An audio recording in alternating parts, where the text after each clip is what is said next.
ਵਾਲੀ ਹੈ ਤੇ ਲੋਕਾਂ ਨੂੰ ਬਿਲਕੁਲ ਵੀ ਨਹੀਂ ਲੱਗੂਗਾ ਕਿ ਗੁਲਾਬ ਦੀ ਪਹਿਲੀ ਫਿਲਮ ਹੈ। ਵਾਹ ਉਹ ਇੰਨਾ ਮੰਝਿਆ ਹੋਇਆ ਕਲਾਕਾਰ ਲੱਗ ਰਿਹਾ ਫਿਲਮ ਦੇ ਵਿੱਚ ਕਿ ਹਰ ਬੰਦੇ ਨੂੰ ਆਪਣੀ ਜ਼ਿੰਦਗੀ ਆਪਦੇ ਤਰੀਕੇ ਨਾਲ ਜਿਉਣ ਦਾ ਹੱਕ ਹੈ। ਤਾਂ ਅਸੀਂ ਬਾਕੀ ਜਿਵੇਂ ਇਸ ਤੋਂ ਵੱਧ ਇਸ ਕਹਾਣੀ ਬਾਰੇ ਬੋਲੂਗਾ ਜਾਂ ਖੋਲੂਗਾ ਤਾਂ ਮੈਨੂੰ ਲੱਗਦਾ ਉਹ ਗੱਲ ਵਾਜਬ ਨਹੀਂ, ਕਿਉਂਕਿ ਮੈਂ ਨਹੀਂ ਚਾਹੁੰਦਾ ਅਸੀਂ ਸਸਪੈਂਸ ਤੋੜਨਾ ਵੀ ਨਹੀਂ ਜੀ। ਫਿਲਮ ਸੁਪਰ ਡੁਪਰ ਹਿੱਟ ਹੈ ਜੀ, ਰੱਬ ਨੇ ਚਾਹਿਆ। ਨਹੀਂ ਪੱਕਾ ਹਿੱਟ ਹੈ ਜੀ, ਰੱਬ ਨੇ ਤਾਂ ਚਾਹ ਲਿਆ ਆਲਰੇਡੀ। ਤੇ ਇਹ 1990 ਤੋਂ 2000 ਦੀ ਕਹਾਣੀ ਹੈ, ਜਦੋਂ ਮੋਬਾਈਲ ਨਹੀਂ ਹੁੰਦਾ ਸੀ। ਹਾਏ ਹਾਏ ਹਾਏ, ਕਿਹੜੇ ਜ਼ਮਾਨੇ 'ਚ ਲੈ ਗਏ ਜੇ ਕਰਮਾਂ ਵਾਲਿਓ। ਹਾਏ ਹਾਏ। ਪੰਜਾਬੀ ਰੇਡੀਓ USA ਤੇ ਆਪ ਸਭ ਦਾ ਬੜਾ ਨਿੱਘਾ ਜਿਹਾ ਸਵਾਗਤ ਹੈ। ਜੀ ਆਇਆਂ ਨੂੰ ਕਹਿੰਦੇ ਆ ਜੀ। ਔਰ ਅੱਜ ਇੱਕ ਖਾਸ ਮੁਲਾਕਾਤ ਹੈ ਜਿਹੜੀ ਉਹ ਅਸੀਂ ਲੈ ਕੇ ਆਏ ਹਾਂ ਤੁਹਾਡੇ ਲਈ, ਇੱਕ ਨਹੀਂ ਦੋ ਜੀਆਂ ਦੇ ਨਾਲ। ਔਰ ਇਹ ਦੋਵੇਂ ਜੀ ਕੌਣ ਨੇ, ਮੈਂ ਤੁਹਾਨੂੰ ਇੰਟਰੋਡਿਊਸ ਕਰਾਉਂਦਾ ਜਾਵਾਂ। ਇੱਕ ਤੇ ਜੀ ਬੜੇ ਮੰਨੇ ਪਰਮੰਨੇ ਰਾਈਟਰ ਨੇ ਗਿੱਲ ਰੋਹਤਾ ਜੀ, ਔਰ ਇਹਨਾਂ ਦੇ ਨਾਲ ਪੰਜਾਬੀ ਫਿਲਮ ਇੰਡਸਟਰੀ ਦੀ ਗੱਲ ਕਰੀਏ ਤਾਂ ਸਾਡੇ ਜਿਹਨੂੰ ਕਹਿੰਦੇ ਕਜ਼ਮੇ ਜਿਹੜੇ ਪ੍ਰੋਡਿਊਸਰ ਨੇ ਪੰਜਾਬੀ ਫਿਲਮਾਂ ਦੇ, ਹਰਦੀਪ ਸਿੰਘ ਜੀ, ਇਹ ਜਿਹੜੀ ਦੋਵੇਂ ਮੇਰੇ ਨਾਲ ਮੌਜੂਦ ਨੇ। ਔਰ ਅੱਜ ਗੱਲਬਾਤ ਕਰਨੀ ਹੈ ਅਸੀਂ ਆਉਣ ਵਾਲੀ ਧਮਾਕੇਦਾਰ ਫਿਲਮ ਜਿਹਦਾ ਕਮਰਸ਼ੀਅਲ ਹੈ ਜਿਹੜਾ ਉਹ ਤੁਸੀਂ ਜਿਹਨੂੰ ਕਹਿੰਦੇ ਕਿ ਦੱਬ ਕੇ ਪੰਜਾਬੀ ਰੇਡੀਓ USA ਸੁਣ ਰਹੇ ਜੇ। ਮੇਰੀ ਮੁਰਾਦ ਹੈ ਫਿਲਮ ਜੁਦਾ ਦੀ। ਪਹਿਲਾਂ ਤਾਂ ਮੈਂ ਦੋਵੇਂ ਵੀਰਾਂ ਨੂੰ ਜੀ ਆਇਆਂ ਨੂੰ ਕਹਿੰਦਾ ਜੀ, ਸਵਾਗਤ ਹੈ, ਸਤਿ ਸ੍ਰੀ ਅਕਾਲ ਪੰਜਾਬੀ ਰੇਡੀਓ USA ਤੇ। ਥੈਂਕ ਯੂ ਜੀ, thank you very much. Thank you ਭਾਈ ਜੀ, ਬਹੁਤ ਧੰਨਵਾਦ ਤੁਹਾਡੇ ਸਰੋਤਿਆਂ ਨੂੰ। ਸਤਿ ਸ੍ਰੀ ਅਕਾਲ ਜੀ। ਜੀ ਬੜੀ ਮਿਹਰਬਾਨੀ, ਸਤਿ ਸ੍ਰੀ ਅਕਾਲ ਤੁਹਾਨੂੰ ਵੀ। ਗਿੱਲ ਰੋਹਤਾ ਜੀ, ਤੁਹਾਡੇ ਤੋਂ ਸ਼ੁਰੂ ਕਰਨਾ ਆ। ਕਲਮ ਅੱਖਰ ਪਰੋਂਦੀ ਹੈ, ਫਿਰ ਉਸ ਤੋਂ ਬਾਅਦ ਕੰਮ ਅੱਗੇ ਚੱਲਦਾ ਹੈ। ਜ਼ਾਹਰ ਤੁਸੀਂ ਲਿਖੀ, ਮੁੱਢ ਤੁਸੀਂ ਬੰਨਿਆ ਤੇ ਫਿਰ ਗਾਂ ਤੁਰੀ। ਕੀ ਆਈਡੀਆ ਸੀਗਾ ਜ਼ਿਹਨ 'ਚ ਔਰ ਕੀ ਟਾਸਕ ਸੀਗਾ ਜਿਹੜਾ ਦਿੱਤਾ ਗਿਆ, ਔਰ ਉਸ ਤੋਂ ਬਾਅਦ ਇਸ ਫਿਲਮ ਨੂੰ ਤੁਸੀਂ ਲਿਖਿਆ, ਔਰ ਹੁਣ ਇਹ ਲਿਖੇ ਦਾ ਪਹਿਲਾਂ ਜਵਾਬ ਦਿਆ ਜੇ ਤੇ ਫਿਰ ਹੁਣ ਜਦੋਂ ਸਿਰੇ ਕੰਮ ਚੜ ਗਿਆ ਕੀ ਆਸ ਰੱਖਦੇ ਜੀ? ਬਾਈ ਜੀ, ਇਹ ਕਹਾਣੀਆਂ ਅਸਲ ਦੇ ਵਿੱਚ ਸਾਡੇ ਪਿੰਡਾਂ, ਸਾਡੇ ਸ਼ਹਿਰਾਂ, ਸਾਡੇ ਲੋਕਾਂ ਦੀ ਗੱਲ ਹੈ ਜਿਹੜੀ ਸਾਡੇ ਆਲੇ ਦੁਆਲੇ ਵਾਪਰਦੀ ਹੈ। ਤੇ ਲੇਖਕ ਜਿਹੜਾ ਮੈਨੂੰ ਲੱਗਦਾ ਉਹ ਸਭ ਤੋਂ ਵੱਧ ਉਹਦੇ ਚ ਪ੍ਰਮਾਤਮਾ ਨੇ ਇੱਕ ਸ਼ਕਤੀ ਇਹ ਬਖਸ਼ੀ ਹੁੰਦੀ ਹੈ, ਉਹ ਚੀਜ਼ਾਂ ਨੂੰ ਮਹਿਸੂਸ ਕਰਦਾ ਤੇ ਉਹਨੂੰ ਅੱਖਰਾਂ 'ਚ ਪਰੋਣ ਦਾ ਯਤਨ ਕਰਦਾ ਰਹਿੰਦਾ। ਜਿਵੇਂ ਗੀਤ ਉਪਜਦੇ ਨੇ ਐਵੇਂ ਭਾਈ ਜੀ ਕਹਾਣੀਆਂ ਉਪਜਦੀਆਂ ਨੇ। ਇਹ ਕਹਾਣੀ ਸਾਡੇ ਸਮਾਜ ਦੀ ਪੀੜ 'ਚੋਂ ਉਪਜੀ ਕਹਾਣੀ ਹੈ, ਜਿਹੜੀ ਮੁਹੱਬਤ ਦੀ ਗੱਲ ਕਰਦੀ ਹੈ, ਜਿਹੜੀ ਪਿਆਰ ਦੀ ਬਾਤ ਪਾਉਂਦੀ ਆ ਤੇ ਇੱਕ ਤਰਾਸਦੀ ਨੂੰ ਪਰਦੇ ਤੇ ਲੈ ਕੇ ਆਉਣ ਦੀ ਕੋਸ਼ਿਸ਼ ਕਰਦੀ ਆ। ਫਿਲਮ ਦੇ ਰੂਪ ਵਿੱਚ ਘੜ ਕੇ ਬਾਈ ਹਰਦੀਪ ਹੋਣਾ ਨੇ ਇਹਨੂੰ ਪਰੋਸਿਆ। ਤਾਂ ਇਹ ਤੋਂ ਆਸ ਅਸੀਂ ਇਹ ਕਰਦੇ ਹਾਂ ਵੀ ਇਹ ਜਿਵੇਂ ਸਾਡੇ ਇਹ ਤੋਂ ਪਹਿਲਾਂ ਜਿਹੜੀ ਅਸੀਂ ਮਿਹਨਤ ਕੀਤੀ ਆ ਉਹ ਅਸੀਂ ਕਰਕੇ ਲੋਕਾਂ ਦੀ ਕਚਹਿਰੀ 'ਚ ਲੈ ਆਏ ਆ। ਆਉਣ ਵਾਲੇ 2 ਦਿਨਾਂ ਦੇ ਵਿੱਚ ਫਿਲਮ ਰਿਲੀਜ਼ ਹੋ ਜਾਣੀ ਆ ਤੇ ਸਾਨੂੰ ਆਸ ਆ ਸਾਡੇ ਇਸ ਬਣੇ ਪ੍ਰੋਡਕਟ ਨੂੰ ਤੁਸੀਂ ਸਾਰੇ ਪਸੰਦ ਕਰੋਗੇ, ਰੱਜਮਾ ਪਿਆਰ ਦਿਓਗੇ। ਬਿਲਕੁਲ ਠੀਕ ਹੈ ਜੀ। ਔਰ ਗਿੱਲ ਰੋਹਤਾ ਹੋਣਾ ਦੀ ਇਸ ਗੱਲ ਨੂੰ ਮੈਂ ਅੱਗੇ ਵਧਾਵਾਂਗਾ। ਜ਼ਰੂਰ ਪਹੁੰਚਣਾ ਆਪਣੇ ਲਾਗ ਦੇ ਸਿਨੇਮਾ ਘਰਾਂ 'ਚ। 21 ਅਗਸਤ ਨੂੰ ਫਿਲਮ ਜੁਦਾ ਆ ਰਹੀ ਹੈ। ਮੈਂ ਸਿਰਫ ਇਹ ਗਿੱਲ ਜੀ ਤੁਹਾਡੇ ਤੋਂ ਆਖਰੀ ਗੱਲ ਪੁੱਛਣਾ ਚਾਹਾਂਗਾ, ਸਾਡੇ ਸਰੋਤਿਆਂ ਨੂੰ, ਸਾਡੇ ਦਰਸ਼ਕਾਂ ਨੂੰ ਜਿਹੜੇ ਤੁਹਾਨੂੰ ਸੁਣ ਰਹੇ ਨੇ ਰੇਡੀਓ ਤੇ, ਜਿਹੜੇ ਵੇਖ ਰਹੇ ਨੇ ਸਾਡੇ ਡਿਜੀਟਲ ਪਲੇਟਫਾਰਮ ਤੇ, ਉਹਨਾਂ ਨੂੰ ਇਹਦੀ ਸਟੋਰੀ ਬਾਰੇ ਦੱਸੋ ਕਿ ਕੀ ਖਾਸ ਗੱਲ ਆ ਜਿਹਨੂੰ ਜਿਹਦਾ ਆਨੰਦ ਲਿਆ ਬਗੈਰ ਉਹ ਨਹੀਂ ਰਹਿ ਸਕਣਗੇ। ਕੀ ਕਮਾਲ ਤੁਹਾਡੇ ਕਲਮ ਨੇ ਕੀਤਾ ਹੈ? ਇਹ ਬਾਈ ਜੀ ਮੁਹੱਬਤ ਦੀ ਗੱਲ, ਲਵ ਸਟੋਰੀ ਆ 1990 ਤੋਂ 2000 ਦੀ।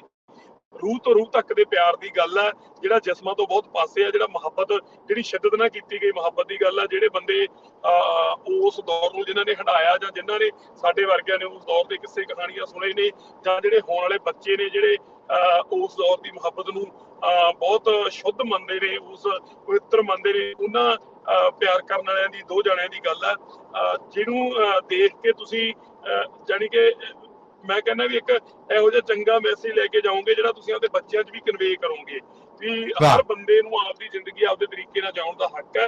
ਤਾਂ ਅਸੀਂ ਬਾਕੀ ਜਿਵੇਂ ਇਸ ਤੋਂ ਵੱਧ ਇਸ ਕਹਾਣੀ ਬਾਰੇ ਬੋਲੂਗਾ ਜਾਂ ਖੋਲੂਗਾ ਤਾਂ ਮੈਨੂੰ ਲੱਗਦਾ ਉਹ ਗੱਲ ਵਾਜਬ ਨਹੀਂ, ਕਿਉਂਕਿ ਮੈਂ ਨਹੀਂ ਚਾਹੁੰਦਾ ਅਸੀਂ ਸਸਪੈਂਸ ਤੋੜਨਾ ਵੀ ਨਹੀਂ ਜੀ। ਧੰਨਵਾਦ ਤੁਹਾਡਾ। ਚਾਹੁੰਦੇ ਵੀ ਅਸੀਂ ਸਾਲ ਤੋਂ ਕੀਤੀ ਹੋਈ ਮਿਹਨਤ ਆ ਜਿਹੜੀ ਉਹ ਸਿਨੇਮਿਆਂ ਦੇ ਵਿੱਚ ਹੀ ਲੋਕ ਦੇਖਣ।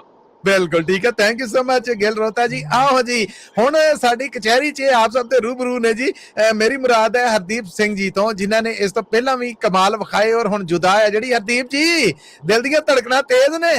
ਹਾਂਜੀ ਸਰ, ਇਹ ਬਣ ਰਹੀ ਹੈ? ਬਿਲਕੁਲ ਤੇਜ਼ ਨੇ ਜੀ, ਬਿਲਕੁਲ ਤੇਜ਼ ਨੇ। ਨਹੀਂ ਜੀ, ਬਹੁਤ ਸੋਹਣੀ ਫਿਲਮ ਬਣੀ ਹੈ। ਹਾਂ, ਧੰਨਵਾਦ ਜੀ, ਧੰਨਵਾਦ ਸਰ, ਤੁਹਾਡਾ ਬਹੁਤ ਬਹੁਤ ਧੰਨਵਾਦ। ਫਿਲਮ ਬਹੁਤ ਸੋਹਣੀ ਫਿਲਮ ਬਣੀ ਹੈ ਜੀ। ਗੁਲਾਬ ਸਿੱਧੂ ਦੀ ਮਿਹਨਤ ਲੋਕਾਂ ਨੂੰ ਪਰਦੇ ਤੇ ਦਿਖੂਗੀ। ਜੋ ਗਿੱਲ ਰੌਂਤਾ ਬਾਈ ਨੇ ਕਹਾਣੀ ਲਿਖੀ ਤੇ ਸਾਡੇ ਡਾਇਰੈਕਟਰ ਸਿਮਰਜੀਤ ਸਿੰਘ, ਜੋ ਕਿ ਪੰਜਾਬੀ ਫਿਲਮਾਂ ਨੂੰ ਬਹੁਤ ਵੱਡੀਆਂ ਫਿਲਮਾਂ ਦੇ ਚੁੱਕੇ ਨੇ, ਠੀਕ ਹੈ ਜੀ, ਜਿਵੇਂ ਕਿ ਅੰਗਰੇਜ਼, ਨਿੱਕਾ ਜੈਲਦਾਰ ਤੇ ਬੜੀਆਂ ਫਿਲਮਾਂ ਉਹਨਾਂ ਨੇ ਪੰਜਾਬੀ ਇੰਡਸਟਰੀ ਨੂੰ ਦਿੱਤੀਆਂ ਨੇ ਵਧੀਆ। ਹੁਣੇ ਸ਼ੁਕਰਾਨਾ ਫਿਲਮ ਆਈ ਸੀਗੀ ਨੀਰੂ ਬਾਜਵਾ ਜੀ ਦੀ। ਤੇ ਹੁਣ ਗੁਲਾਬ ਸਿੱਧੂ ਨੂੰ ਲਾਂਚ ਕੀਤਾ ਉਹਨਾਂ ਨੇ, ਤੇ ਉਹਨਾਂ ਦੇ ਹਿੱਸੇ ਬੜੇ ਵਧੀਆ ਫਿਲਮਾਂ ਆਈਆਂ ਨੇ, ਸਿਮਰਜੀਤ ਭਾਜੀ ਦੇ ਹਿੱਸੇ, ਤੇ ਉਹਨਾਂ ਦੇ ਵਿੱਚੋਂ ਇੱਕ ਇਹ ਫਿਲਮ ਹੈ ਜਿਹੜੀ ਉਹਨਾਂ ਦੇ ਇੱਕ ਹੋਰ ਹਿੱਸੇ ਆਈ ਹੈ ਫਿਲਮ ਇਹ, ਤੇ ਉਹਨਾਂ ਨੇ ਇਸ ਫਿਲਮ ਨੂੰ ਬੜੇ ਖੂਬਸੂਰਤ ਢੰਗ ਨਾਲ ਬਣਾਇਆ ਹੈ, ਤੇ ਗੁਲਾਬ ਸਿੱਧੂ ਤੋਂ ਬੜੀ ਮਿਹਨਤ ਕਰਵਾ ਕੇ, ਤੇ ਇਹ ਅੱਜ ਹੁਣ 2 ਦਿਨ ਰਹਿ ਗਏ ਥੀਏਟਰਾਂ ਦੇ ਵਿੱਚ ਆਉਣ ਵਾਲੀ ਹੈ, ਤੇ ਲੋਕਾਂ ਨੂੰ ਬਿਲਕੁਲ ਵੀ ਨਹੀਂ ਲੱਗੂਗਾ ਕਿ ਗੁਲਾਬ ਦੀ ਪਹਿਲੀ ਫਿਲਮ ਹੈ।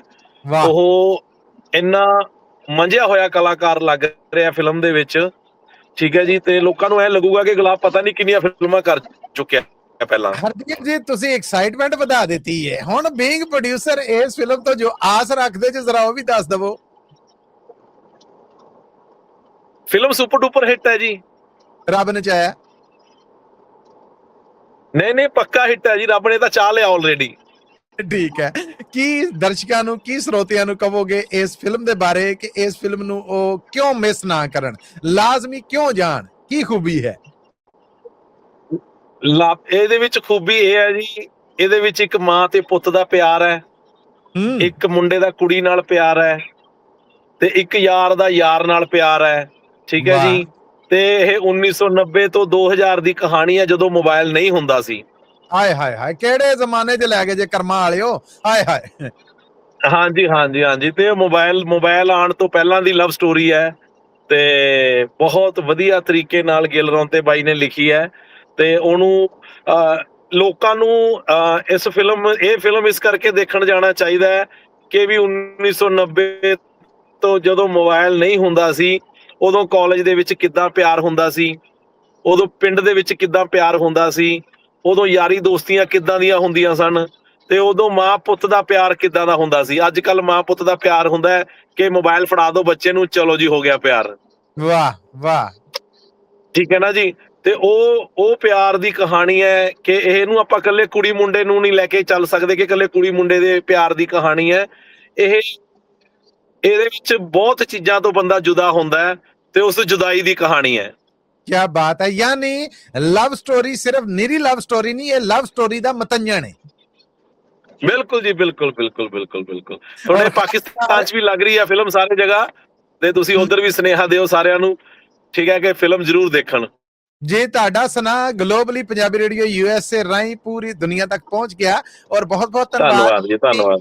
90 ਦੇ ਦਿਹਾਕੜੇ ਨੂੰ ਛੇੜ ਕੇ ਕਈ ਦੁੱਖ ਦੀਆਂ ਤਾਰਾਂ ਜਿਹੜੀਆਂ ਪਿਆਰ ਦੇ ਉਹ ਰੂਪ ਨੇ ਜਿਹੜੇ ਉਹ ਵਿਖਾਤੇ। ਹਰਦੀਪ ਸਿੰਘ ਜੀ ਤੁਹਾਡੇ ਵਾਸਤੇ ਬਹੁਤ ਸਾਰੀਆਂ ਸ਼ੁਭਕਾਮਨਾਵਾਂ, ਔਰ ਗਿੱਲ ਰੋਹਤਾ ਜੀ ਤੁਹਾਡੇ ਵਾਸਤੇ ਬਹੁਤ ਸਾਰੀਆਂ ਸ਼ੁਭਕਾਮਨਾਵਾਂ। Good luck. ਅਸੀਂ ਉਮੀਦ ਕਰਨੇ ਆ ਕਿ ਸਿਨੇਮਾ ਸਕਰੀਨ ਤੇ ਵੇਖਣ ਵਾਲਿਆਂ ਨੂੰ, ਫਿਲਮ ਪ੍ਰੇਮੀਆਂ ਨੂੰ ਇੱਕ ਚੰਗੀ ਫਿਲਮ ਜਿਹੜੀ ਉਹ ਮਿਲੇਗੀ 21 ਅਗਸਤ ਨੂੰ। ਆਪ ਜੀ ਦੇ ਬਹੁਤ ਧੰਨਵਾਦ ਕਿ ਤੁਸੀਂ ਆਪਣੀ ਕੰਪੇਨ ਦੇ ਵਿੱਚੋਂ ਕੁਝ ਟਾਈਮ ਕੱਢ ਕੇ ਮੇਰੇ ਨਾਲ ਗੱਲਬਾਤ ਕੀਤੀ। ਧੰਨਵਾਦ ਜੀ, ਧੰਨਵਾਦ। ਥੈਂਕ ਯੂ ਸੋ ਮਚ ਜੀ।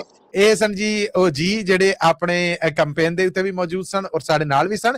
ਇਹਨਾਂ ਨਾਲ ਕੀਤੀ ਗੱਲਬਾਤ। ਜ਼ਰੂਰ ਪਹੁੰਚਣਾ ਜੀ 21 ਅਗਸਤ ਨੂੰ ਆਪਣੇ ਨਜ਼ਦੀਕ ਦੇ ਸਿਨੇਮਾ ਘਰਾਂ 'ਚ, ਔਰ ਇਹ ਆ ਰਹੀ ਫਿਲਮ ਜੁਦਾ ਹੈ ਜਿਹੜੀ, ਇਹ ਜ਼ਰੂਰ ਵੇਖਣਾ। ਮੈਨੂੰ ਮਸੂਦ ਮਨੀ ਨੂੰ ਅੱਜ ਦੇ ਇਸ ਪ੍ਰੋਗਰਾਮ 'ਚੋਂ ਵੀ ਇਜਾਜ਼ਤ ਦਵੋ। ਫਿਰ ਮਿਲਾਂਗੇ। ਆਉਂਦੀ ਮੁਲਾਕਾਤ ਤੱਕ ਲਈ ਮਾਈਕ੍ਰੋਫੋਨ ਦੇ ਇਸ ਪਾਸੇ ਤੁਹਾਡਾ, ਮੇਰਾ, ਸਾਡਾ ਸਾਰਿਆਂ ਦਾ ਰੱਬ ਰਾਖਾ।